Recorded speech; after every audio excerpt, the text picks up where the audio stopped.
मतलब जो रिजल्ट आया था इंक्रीजिंग के केस में dy by dx greater than और यहाँ पे इक्वल टू 0 आया था, और स्ट्रिक्टली इंक्रीजिंग के केस में dy by dx equal to 0 आया था। हम ये बोल रहे थे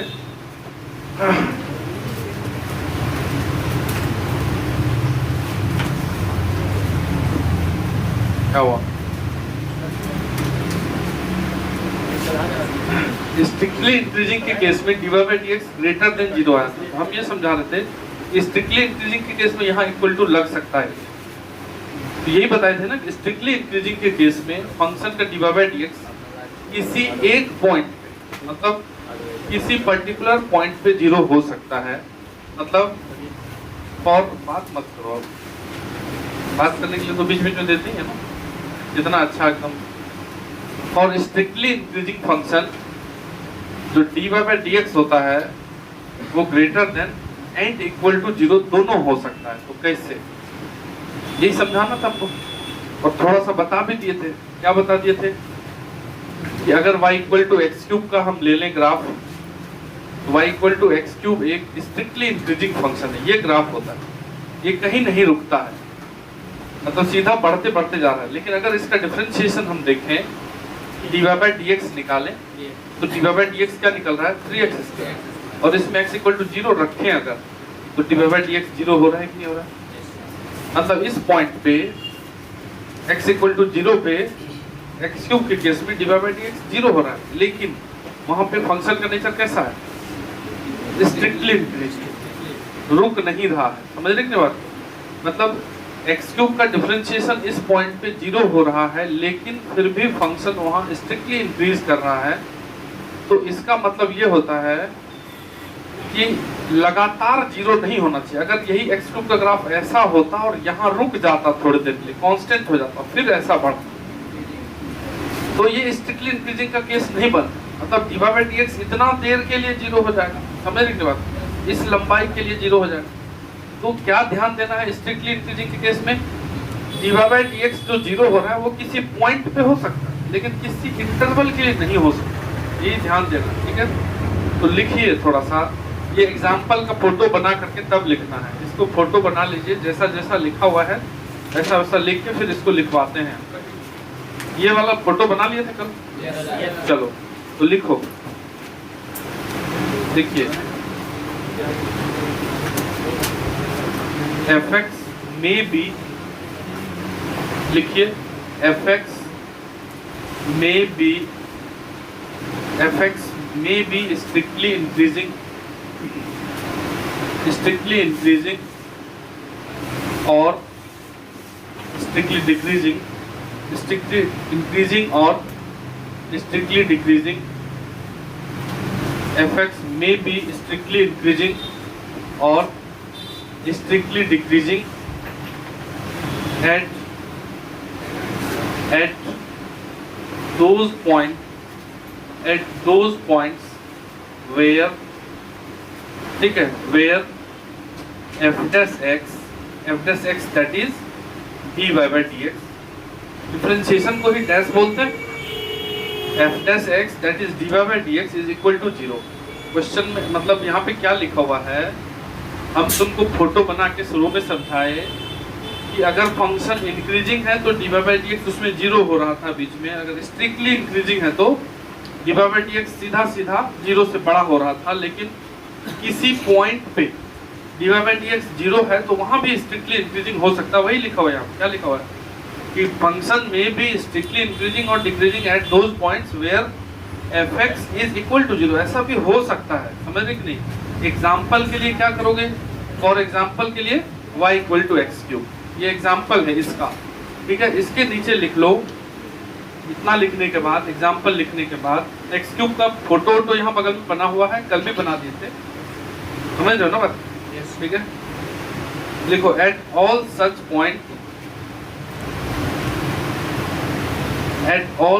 points where dy by dx is equal to 0, where dy by dx is equal to 0, at all such points where dy by dx is equal to 0 but fx is strictly increasing, but fx is strictly increasing or decreasing, strictly और decreasing at all such, वो सारा points जहाँ dy by dx 0 हो रहा है लेकिन function strictly increase decrease कर रहा है, ठीक है, स्ट्रिक्टली इंक्रीजिंग और decreasing are known as point of inflection. उन पॉइंट को हम बोलते हैं are known as point of inflection. मतलब ये होता है अगर किसी पॉइंट पे dy by dx 0 हो रहा है बावजूद वहाँ फंक्शन का नेचर स्ट्रिक्टली इंक्रीजिंग है या स्ट्रिक्टली डिक्रीजिंग है, तो उन पॉइंट को क्या बोलेंगे? पॉइंट ऑफ इन्फ्लेक्शन, ठीक है। ये है पॉइंट ऑफ इन्फ्लेक्शन, समझ गए बात को? तो पॉइंट ऑफ इन्फ्लेक्शन, इसके बाद लिखना व्हिच इंडिकेट्स, मतलब पॉइंट ऑफ इन्फ्लेक्शन के बारे में बात एक लाइन कर देते हैं, व्हिच इंडिकेट, ठीक है, which indicate the change of, indicate the change of कॉनकेविटी of curve. अभी इस लाइन का मतलब समझा देते हैं, which indicate the change of concavity of the curve, ठीक है। कहाँ थे बहुत दिन बाद? गाँव। क्या लिखा हुआ यहाँ पे? At all such point where dy by dx equal to 0 लेकिन fx इंक्रीज और स्ट्रिक्टली इंक्रीज और डिक्रीज करता है, उसको क्या बोलते हैं हम? Point of inflection. Point of inflection क्या बताता है वो लिखा हुआ नीचे। पॉइंट ऑफ इन्फ्लेक्शन एक चीज को इंडिकेट करता है, कर्व के कॉन्केविटी को चेंज करते हुए बताता है। जैसे देखो कॉन्केविटी क्या होता है, कॉन्केविटी क्या होता है वहां जो लिखा हुआ है, कॉन्केविटी क्या होता है? ऐसे होता है, बोल रहा है ऐसे होता है, ऐसे नहीं होता, ठीक है, हो सकता है। देखो जैसे ये एक्स क्यूब है, ध्यान से समझिए, ये एक्स क्यूब का फोटो है, ये देखो एक्स क्यूब का फोटो, ठीक है, ये 0 से जाता है। अगर इसको हम नीचे वाले को के बारे में बात करें, ऊपर वाले को भूल जाओ, नीचे वाले, तो ये कॉन्केव डाउन है, नीचे की तरफ अपना मुंह खुलता हुआ दिख रहा है। इसको अगर कंप्लीट करोगे तो ऐसे होगा, दिख रहा है तुमको नीचे की ओर से। लेकिन इसके ऊपर जैसे जाओगे तो ये कॉन्केव अप हो रहा है, मतलब ऊपर की ओर खुल रहा है, खुल रहा है। अगर कहीं फंक्शन ऐसा लिखा हुआ है, इसको बोलते हैं कॉन्केव अप, ऊपर की तरफ ऐसे खुला हुआ है, ठीक है। अगर कोई ऐसा फोटो बना हुआ है इसको क्या बोलेंगे? कॉन्केव डाउन, नीचे की तरफ खुल रहा है। तो जहाँ इन्फ्लेक्शन पॉइंट होता है ना, उसके दोनों तरफ कॉन्केविटी चेंज हो जाता है कर्व का, समझ रहे हो? मतलब अगर ये पॉइंट ऑफ इन्फ्लेक्शन है तो उसके आगे, इसके आगे कॉन्केव अप और इसके पीछे डाउन, उल्टा। तो अगर इधर अप है तो इधर डाउन हो जाएगा, समझ रहे हो? यही होता है। कहीं भी अगर इन्फ्लेक्शन पॉइंट मिल जाएगा, अब इन्फ्लेक्शन पॉइंट है तो ये तुम ही लोग जानोगे पूर्णिया, हम बता रहे हैं, ठीक है। इसी क्लास में बोलेंगे तो पॉइंट ऑफ इन्फ्लेक्शन कितना अच्छा डिस्क्राइब कर रहे हैं, बिल्कुल इजी वे में समझ में आता है। अब कोई फंक्शन आएगा अपने पास, इंक्रीजिंग डिक्रीजिंग निकालने के लिए आएगा या मैक्सिमम मिनिमम आएगा, तो हर क्वेश्चन में तुमको पता चलता रहेगा कि कहाँ पॉइंट ऑफ इन्फ्लेक्शन होता है। याद करके क्वेश्चन नहीं बना सकते, बोलो। बड़ा दुख में जी रहे हो, कुछ बोला है क्या? तब क्यों रो रहे हैं? तो लिख लिए पूरा, हटाए क्वेश्चन चालू करेंगे। क्या हो गया? कोई दिक्कत है क्या? अब क्यों रो रहा? दर्द होते ही रहते हैं, आप मत सोचिए, बहुत दर्द है सीने में। किसको बताएंगे, किसको दिखाएंगे, कोई नहीं समझता। बच्चा लोग ऐसे ही बोलता है ना, मेरी बात को कौन समझ रहा है कि हम क्यों रो रहे हैं, हम तो रोएंगे, ठीक है, उनको कोई नहीं जान सकता।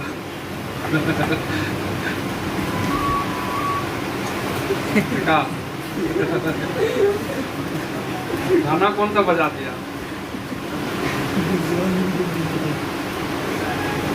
चलो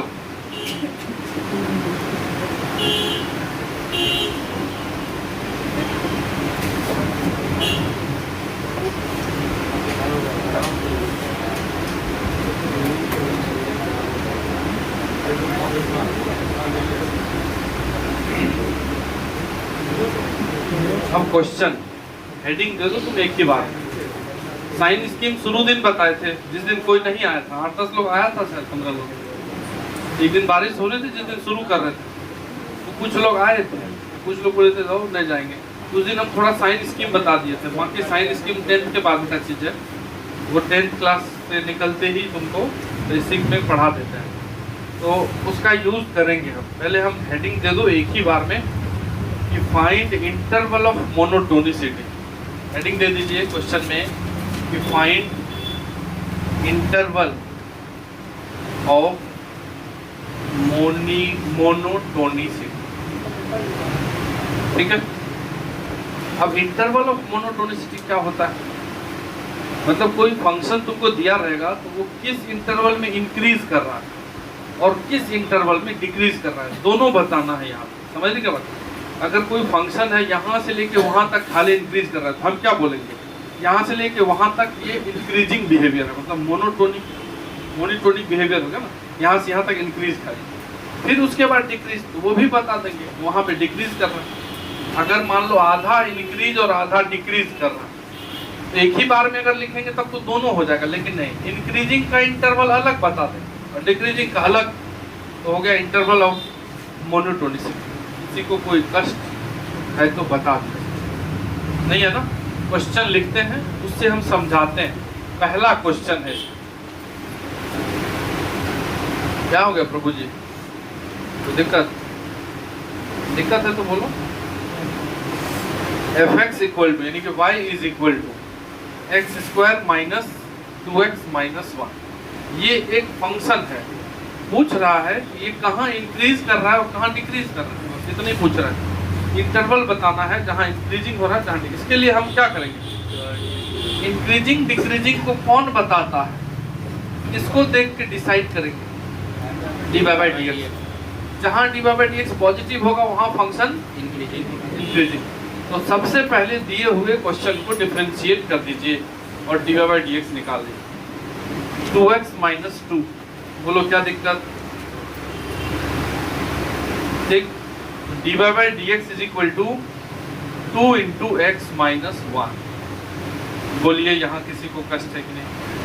अब क्या पूछ रहा है कि इसका साइन देख के बताओ कि ये कहाँ पॉजिटिव है, वही इंक्रीज करेगा। नहीं समझ बात? और इसका साइन पता करो कहाँ नेगेटिव है। तो कोई एक्सप्रेशन का साइन कैसे देखते हैं? अगर ऑब्जेक्टिव क्वेश्चन आए, अगर ऑब्जेक्टिव क्वेश्चन आया तो ना स्विच है, पता नहीं 1 2 3 उधर 5 7 10 मतलब 20 स्विच है, हर चीज का अलग अलग। ठीक है, तब ये बदलेगा, पता नहीं। यही ठीक है, हाँ यही ठीक है। हाँ यही ठीक है, टेंशन नहीं है, लेकिन फिर भी थोड़ा थोड़ा ठीक है। देखो 2 कैटेगरी के बच्चे होते हैं, ये तो है, 2 कैटेगरी के टीचर थे, 2 से अधिक भी धीरे धीरे कैटेगरी विभक्त होता जा रहा है। ठीक है, मतलब कुछ लोग जैसे दोपहर का क्लास रख दें, उनको ये पता होना चाहिए कि क्लास में मतलब आराम मिलेगा कि नहीं, 12 बजे क्लास तो सुकून मिलेगा कि नहीं, वहाँ ठंडा लगेगा कि नहीं। तो बाहर घूमने के बजाय वो अच्छा से आके बैठ जाता है पीछे अपने इधर, तो एक रात कोई दिक्कत नहीं है, समझ रहे बात। और अगर यहाँ आके तुमको मान लो गर्मी लग रहा है, भले ही हम पढ़ा रहे हैं, कॉन्सेप्ट समझा रहे हैं, तो नहीं मिलेगा तो खोजना मत जाके, तुम खोज के बताना अच्छे से, तुमको बुझाएगा ही नहीं चीज़। भले ही बता रहे हैं लेकिन गर्मी है, तो जो पढ़ने वाला है वही बैठ पाएगा ना, बाकी लोग तो बर्दाश्त नहीं करेगा, वो बोलेगा नहीं। तब तक चलते हैं वहाँ छोटा मोटा दुकान में घूमेंगे, देखेंगे कौन सा कपड़ा है, बगल में खड़ा हो फोटो खिंचा लेंगे, स्टेटस नहीं, या पहन के टैग लगा हुआ है फोटो खिंचा लेंगे और स्टेटस। थोड़ा तो बुद्धि अप्लाई करो कि फोटो खिंचाने वक्त टैग वैग छिपा ले, क्या दुकान का टैग सहित फोटो लगा दिया फेसबुक पे। ठीक है, तो इतना बुद्धि तो अप्लाई करना चाहिए ना, बड़े हो गए थे, पता नहीं चले कि कहाँ है, इतना अच्छा फोटो खिंचा देंगे। लगाओ रोज नया नया डेली शाम क्या एकदम मस्त रहेगा, और उससे कुछ नहीं होता है, ये भी बता दे रहे थे। अगर यही करके तुम सोचते हो कि किसी से हम मतलब दोस्ती कर लेंगे, ऐसा नहीं होता, तो कुछ नहीं होगा। उतना आदमी समझदार है, ठीक। ऐसे तो बेवकूफ़ों की कमी नहीं है, मतलब ऐसा देखा गया है कि ज़्यादातर लोग बेवकूफ़ी करते रहते हैं अपने जीवन में, पढ़ते टाइम में पता नहीं क्या क्या सोचते रहते हैं। अभी तुम बताओ, तुम हाँ हम मोबाइल लाए हो, हाँ तो तुम बोले नहीं इससे, तो तुम बोले थे कि छोटा भाई छीन लेता है, वो बोला बड़ा छीन लेता है। उससे पूछे तो तभी वही छीन लेता है मोबाइल से, तुमसे पूछे तुम बोले वो छीन लेता है। छीनता है। मतलब जैसे एक ही है, मान लो दोनों भाई हैं, तो जिससे जब पूछते हैं तो बोलता वो लेके चला गया, उसके पास है वही रखता है, झूठ क्यों बोलते हैं? तो तुम बताओ, खड़े हो जाइए। ये जो लिखा हुआ एक्सप्रेशन है, ये जीरो कहाँ होगा? ये वाला 1, और पॉजिटिव कहाँ होगा? पॉजिटिव मतलब क्या होता है? जीरो से बड़ा, हाँ धनात्मक। कब होगा? क्या रखेंगे कि वो पॉजिटिव होगा? 2 रखेंगे और कुछ नहीं। 2, 3 और 4 है? अनंत बोल रहा है। अनंत मतलब 2, 3, 4 के बाद जितना है सब, 1 के बाद बोलो ना। 1.1 रखोगे तो क्या देगा ये? पॉजिटिव देगा। 1.1 माइनस 1 बड़ा हो जाएगा, मतलब 1 के आगे वाले पे पॉजिटिव देगा और 1 के पीछे वाले पे ये पता चल रहा है ना? यही पूछ रहे थे।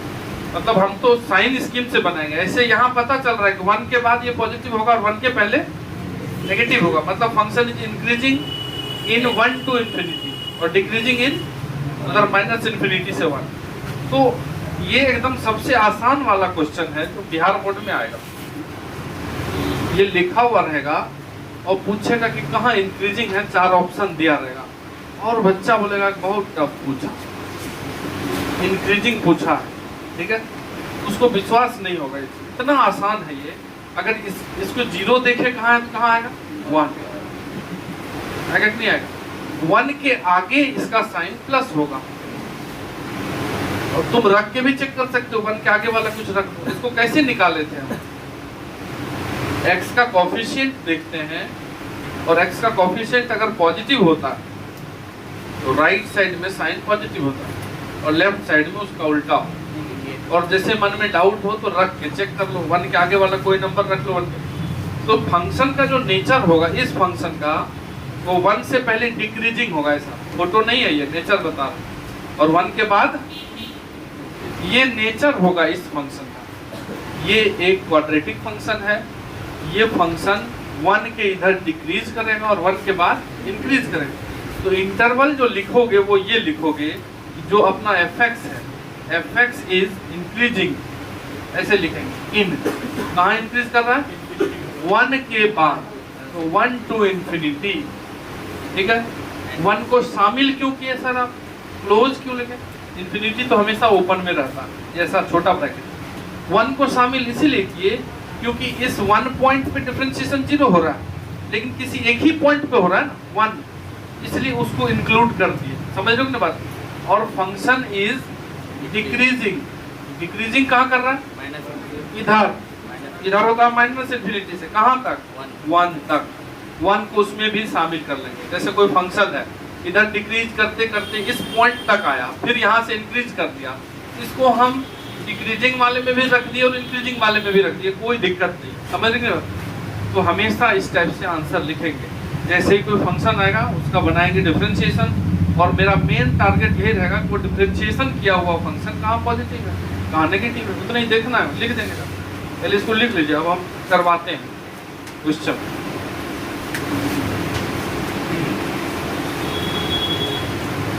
खुश रहा करो, ज़्यादा दिक्कत ले लेते हो तुम लोग तुरंत में। जीवन में सबसे ज़्यादा जरूरी तो खुशी रहना है ना, प्रेशर लेके चलते हो। मन ही नहीं लगेगा तो पढ़ोगे कितना?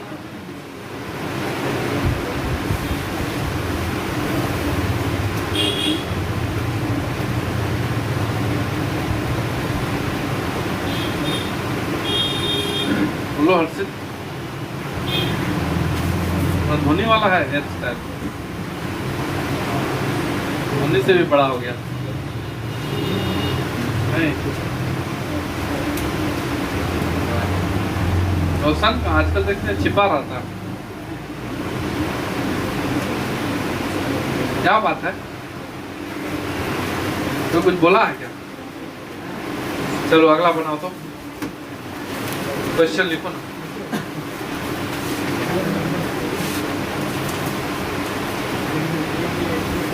मतलब हेडिंग यही रहेगा, इसमें हम तुमको क्वेश्चन खाली नंबरिंग करके आगे बढ़ाते जाएंगे, तुम लोग बताते जाओ। नेक्स्ट क्वेश्चन है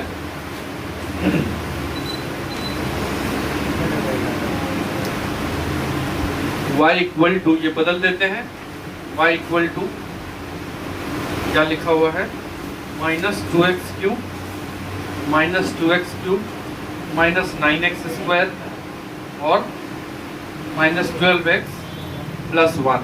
ये देखो कर लो डिफरेंशिएशन, साइंस की बना दो, कहाँ पॉजिटिव है कहाँ नेगेटिव।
यहाँ थोड़ी ना कि टफ डिफरेंशिएशन है, जैसे हमको इसका डिफरेंशिएशन निकालना है। डिफरेंशिएशन क्या होता है, जैसे x में कितना भी पावर है, 10 पावर है, तो इसका डिफरेंशिएशन क्या होता है, 10 को बाहर ले आओ, इसका पावर 1 घटा, तो यही करना है हमें। तो इतना ही तो है इसमें। जैसे यहाँ पे क्या है फंक्शन में, y इक्वल टू लिखा हुआ है, और अगर dy/dx निकालोगे तो क्या निकलेगा, -2 तो है ही, ये 3 बाहर आएगा -6, x का पावर 1 घटा दो, फिर यहाँ -9 और ये 2 आके इंटू होगा 18, और x का पावर 2 था तो घट के 1 होगा, फिर 12, x का 1 होता है, 1 का 0 कांस्टेंट, ये होगा। अब इसमें क्या कॉमन दिख रहा है, 6 या -6, तो क्या बच गया यहाँ, x² प्लस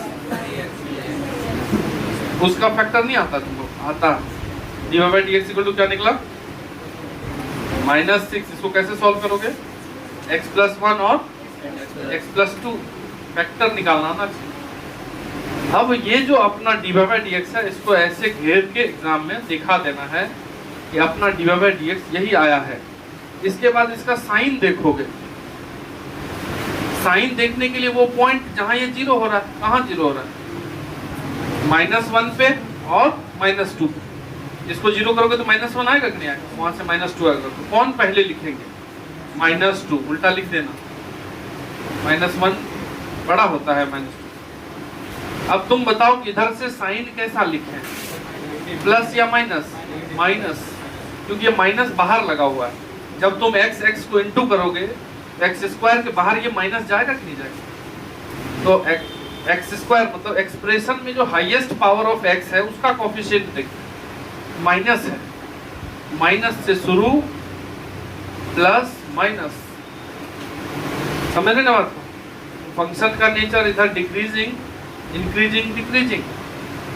तो क्या दिख रहा है तुमको कि यहां से यहां तक डिक्रीज और यहां के बाद भी डिक्रीज, बीच में इंक्रीज।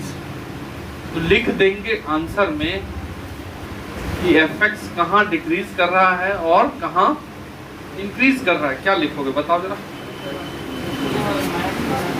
जो fx है, fx is increasing in, increase कर रहा है यहां से -2 से -1 बस। और fx इज डिक्रीजिंग, डिक्रीजिंग दो जगह कर रहा है। एक तो इधर मतलब -∞ से -2 तक, और को लिखते क्या है? यूनियन, एंड, ठीक है, सेट में। और -1 से लेके कहां तक? इन्फिनिटी तक। ये हो गया इंटरवल ऑफ मोमेंट। बोलो कोई दुख, कोई दर्द? कहाँ कहाँ 0 आया है? -1 इसमें दोगे तभी ना ये 0 होगा। -1 वही रख दिए यहाँ। ये कॉमन कर लिए यहाँ से जानबूझ के, फैक्टर इजी करने के लिए। जो तीनों में सेम चीज है वो निकाल लिए। क्यों निकाले हैं? क्योंकि तब इसका फैक्टर आसानी से होगा। -6 को निकाल लो, -6 के बाद जो बच रहा है ना इसको तोड़ दिए, ठीक है। तोड़ने के बाद जितना पार्ट में टूटा है ना सबको रफ में 0 करो। क्या हो गया तुम लोग? बहुत खुश हो रहे हो, ठीक है। ज्यादा थोड़ी रहना, कम रहना, ठीक है।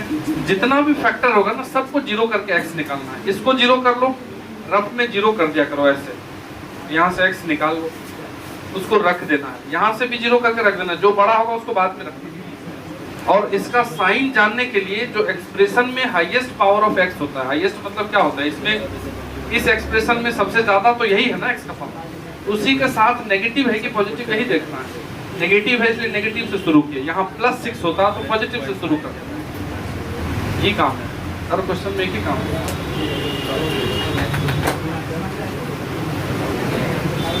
चलो अगला लिखो। क्वेश्चन तुमको बार बार एक ही चीज करेंगे तो उससे हो जाएगा क्लियर, ऐसा नहीं होगा, लेकिन बनाना पड़ेगा तुमको खुद।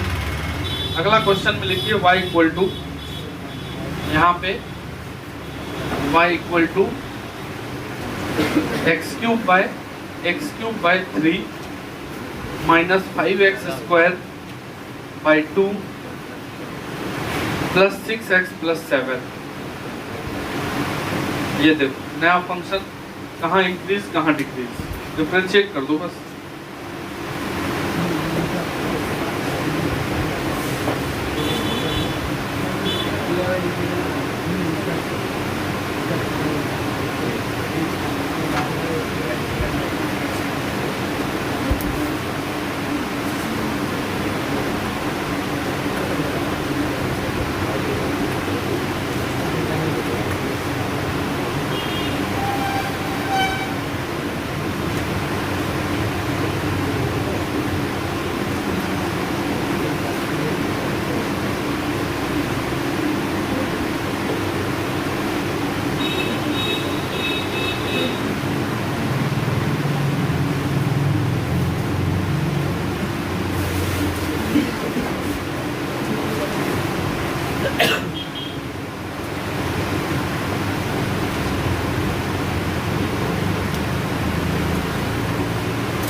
बनाइए, बन गया।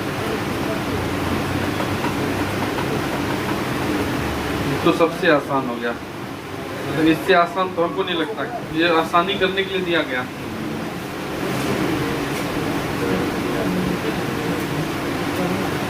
अब ये नहीं बन रहा है तो गड़बड़ है। ये वाला सबसे बनना चाहिए, जिससे पूछे आंसर सब बताओ।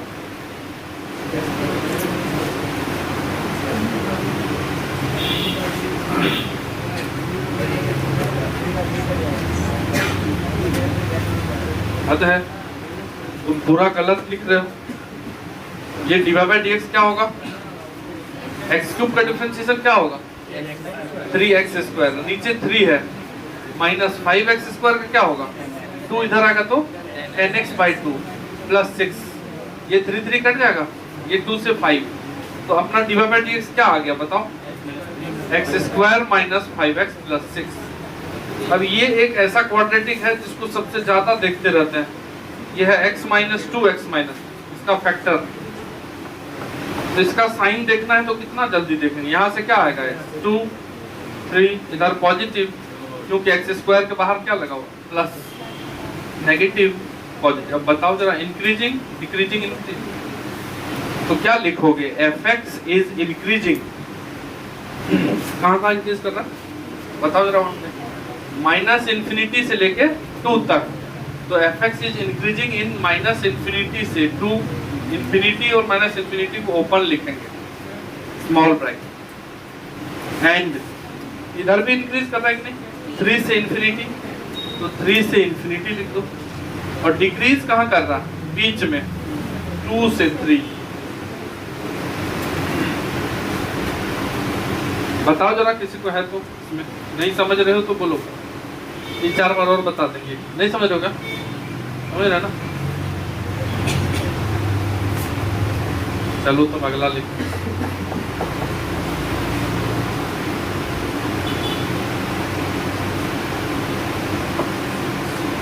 देखो एकदम यहीं पे समझ लेना है, इसके पीछे नहीं, बाद में टेंशन नहीं होना चाहिए। अगला फंक्शन लिखो, x पे power 4 minus x to the power 3, x to the power 4 minus x to the power 3 by 3। ये देखो सामने लिखा हुआ है फंक्शन, आराम से डिफरेंशिएट कीजिए, साइन चेक करो।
क्या हुआ? बना लिए? एकदम आसान है।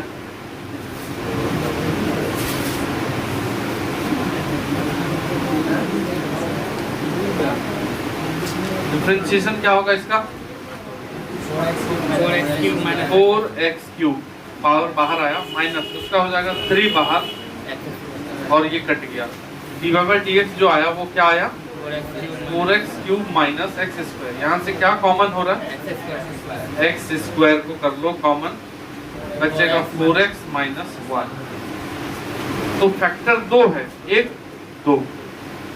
अब साइन स्कीम में क्या बताए थे तुमको कि अगर किसी फैक्टर पे, जैसे ये लिखा हुआ है एक्सप्रेशन x माइनस 2 पे पावर 2, x माइनस 3 पे पावर 2, और इसका अगर साइन देखना है तो साइन स्कीम देखने के लिए हम जो फैक्टर है उसका 0 वाला पॉइंट लिख लो। ठीक है। और अगर पॉजिटिव से शुरू हो रहा है, क्योंकि सभी x के बाहर पॉजिटिव है, तो पॉजिटिव से ही शुरू होगा। लेकिन अगर यहाँ पावर कुछ और है 1 छोड़ के, तो एक लाइन बस चेक करना है तुमको, ये जो 3 है ना, इसके बाद चेंज होगा कि नहीं साइन, उसको देखने के लिए 3 वाले पे पावर देखो। अगर पावर ऑड है तो बदल देंगे, और अगर ये 2 है तो 2 वाले पे कितना पावर है, इवन, तो नहीं बदलेंगे। माइनस है बाहर में तो माइनस ही आ गए। समझ रहे कि नहीं बात? जैसे हम ये बोल रहे हैं कि y equal to x minus 1 का स्क्वायर। अच्छा, स्क्वायर हटाओ, इसका साइन बताओ। इसका साइन क्या होता है? यहाँ से लिखोगे 1, इधर लिखोगे प्लस माइनस, बदल गया क्योंकि पावर यहाँ पे ऑड है। लेकिन अगर ऐसा कहीं लिखा हुआ है कि पावर 2 है, तो ये 2 लिख लो यहाँ से, या 1 है तो ये 1 लिख दिए, इधर भी पॉजिटिव और इधर भी पॉजिटिव, क्योंकि स्क्वायर तो कभी नेगेटिव नहीं होता ना। समझ रहे बात? तो इवन पावर अगर होता है ना किसी भी फैक्टर से, तो दोनों तरफ सेम साइन। समझ रहे हो कि नहीं समझ रहे? ठीक है। तो साइन स्कीम में जरूरी नहीं है कि एक ही पावर है। यहाँ 2 वाला आया, यहीं फंसेंगे। तो इसका जब साइन देखोगे तो कैसे देखोगे? तो ये लो, यहाँ से आएगा क्या, यहाँ से क्या आएगा, 0 नंबर जो आता है। ये जो एक्स स्क्वायर है, मतलब ये ऐसा लिखा हुआ है x माइनस 0 का स्क्वायर और 4x माइनस 1, ऐसा लिखा हुआ है। ये 2 फैक्टर को हम ऐसा लिखेंगे। तो ये 0 कब होगा, 0 के, और ये 0 कब होगा, 1/4। इसको 0 करके x निकाल लो तो 1/4 आगे होगा, लिख दिए। क्योंकि सभी x क्यूब है हाईएस्ट, उसमें बाहर पॉजिटिव लगा हुआ है, तो पॉजिटिव। ये 1/4 है, तो 1/4 यहाँ से मिला है, इसमें पावर 1 है, ऑड है, तो बदल डालो। 0 यहाँ से मिला है, इस पे पावर इवन है, तो नहीं बदलो। मतलब अब यहाँ ध्यान से समझना है, मतलब फंक्शन का नेचर 0 के इधर और उधर सेम है। इस पॉइंट पे dy/dx 0 हो रहा है।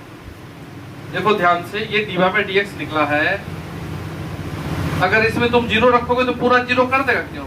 मतलब इस पॉइंट पे फंक्शन का नेचर, फंक्शन का डिफरेंशिएशन 0 है, लेकिन फंक्शन का नेचर यहाँ बदल नहीं रहा। फंक्शन डिक्रीज तो डिक्रीज ही कर रहा है, लेकिन 1/4 के बाद इंक्रीज कर रहा। तो ये जो पॉइंट है, ये कैसा पॉइंट कहलाता है? यही है पॉइंट ऑफ इन्फ्लेक्शन। मतलब ऐसा पॉइंट जिसके दोनों तरफ फंक्शन का नेचर सेम हो, लेकिन वहाँ dy/dx 0 होता है, तो उसको पॉइंट ऑफ इन्फ्लेक्शन बोलते हैं। जैसे x क्यूब है, यहाँ पे dy/dx 0 हो रहा है, लेकिन इसके इस तरफ भी इंक्रीजिंग और इधर भी इंक्रीजिंग, मतलब इधर भी dy/dx पॉजिटिव और इधर भी dy/dx पॉजिटिव। आप समझ रहे कि समझ बात? तो इन्फ्लेक्शन पॉइंट उसी को बोलते हैं। तो अब हम आज के बाद क्या ध्यान रखेंगे कि dy/dx के जिस फैक्टर पे पावर इवन होगा ना, वो इन्फ्लेक्शन पॉइंट देगा। समझ रहे हैं बात?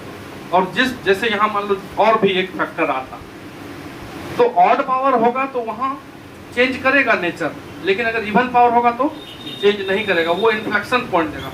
इसी क्वेश्चन में अगर कोई तुमसे पूछे कि इस फंक्शन का इन्फ्लेक्शन पॉइंट क्या होगा, क्या बोलो? 0। ये हाँ, ये पॉइंट ऑफ इन्फ्लेक्शन है। समझने की बात? फंक्शन डिक्रीज कहाँ से कहाँ तक कर रहा है, -∞ से 1/4। तो डायरेक्टली लिख सकते हो कि फंक्शन इज डिक्रीजिंग इन -∞ से 1/4। कोई बच्चा अगर नहीं कॉन्सेप्ट क्लियर किए हुए है तो वो हड़बड़ा जाएगा कि बीच में 0 आ रहा है, ये अरे वो एक पॉइंट पे फंक्शन का नेचर बदल नहीं रहा है, डिक्रीज कर रहा है, लेकिन dy/dx वहाँ खाली 0 हो रहा है। और इंक्रीज कहाँ कर रहा है फंक्शन? 1/4 के बाद। यहाँ तो सही लिखे थे, 1/4 के बाद यहाँ बदल देंगे। बोलो ना, किसको किसको ज्यादा तकलीफ है?